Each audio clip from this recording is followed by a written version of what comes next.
Hey, Delita, how are you doing today? Good. How you doing, Dr. Martinez? What are you doing here with your dogs? Well, we're here today to tattoo a couple of dogs. These are Shutzen dogs, and we tattoo them for identification purposes, and also for the general public because it's against the law for laboratories to own dogs that are tattooed. So it works for the general public as well as for Shutzen dogs.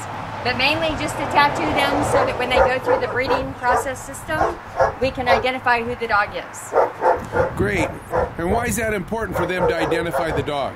Well, we want to make sure it's the same dog because these dogs are going to be entered into breed and bitch books. So it's really important that just to keep everybody honest that it's the same dog all the way through going through the process. And what's a bitch book? Is that a book where people have complaints? No. No, it's actually a book where dogs that have met certain criteria get entered into the European system to be considered breeding animals. Great. Yeah. Well, that explains that. So what do you do, Delita? What's your job? Well, we're actually professional trainers at Canine Ambassador here. Oh, let me get a close-up of what a cool van this is. It's got all the pictures of all the dogs on it. That is great. And there's, of course, there's a website in case anybody's interested in looking Delita up. Yes, well, basically, we train dogs for all different kinds of purposes. We do Shutzen dogs and narcotic dogs, pet quality dogs, and everything in between. So great.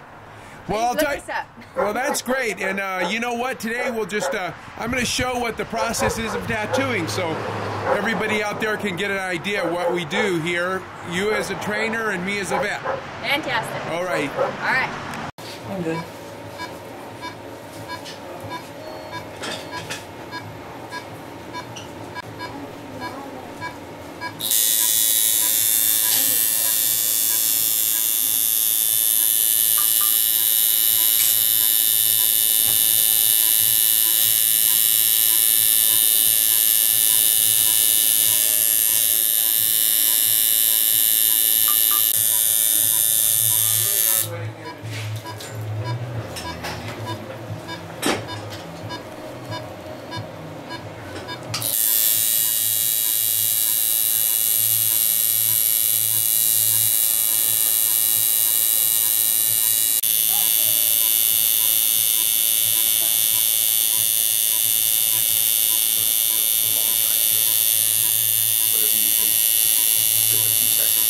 So you just did the tattoo on the lady's ear, huh? Yes. So you've been tattooing for how long? 16 years. 16 years. In fact, I have a tattoo that I'm going to have Ariel add to.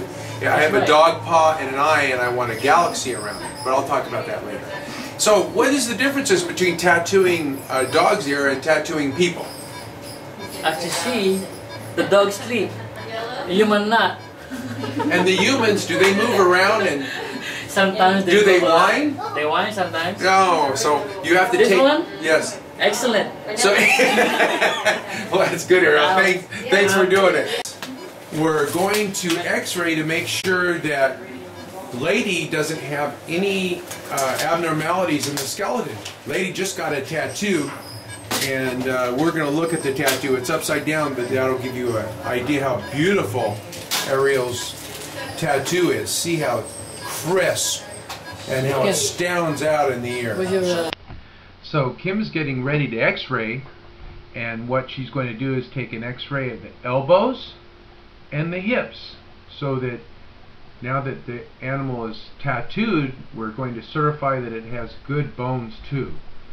And the X-rays of the elbows, which you can see here, you show this circular notch of the humerus, and the ulna, which is the crazy bone, and the radius and ulna. And we want to make sure they all fit together nicely in this joint so that the dog can stand up to the hard work it has to do. And in the hips, we want to make sure the balls fit inside the sockets on both sides, and that they are very symmetrical, and the pelvis is very normal, so that it will stand up for all the hard work this dog has to do in its life. Funny thing is, if you all have heard of apparitions, well, I was looking at this X-ray and I saw this shadow and I thought, my God, that looks like the eyes and the snout of a wolf. and that's inside a dog now. Isn't that cool? It means nothing, but it's cool.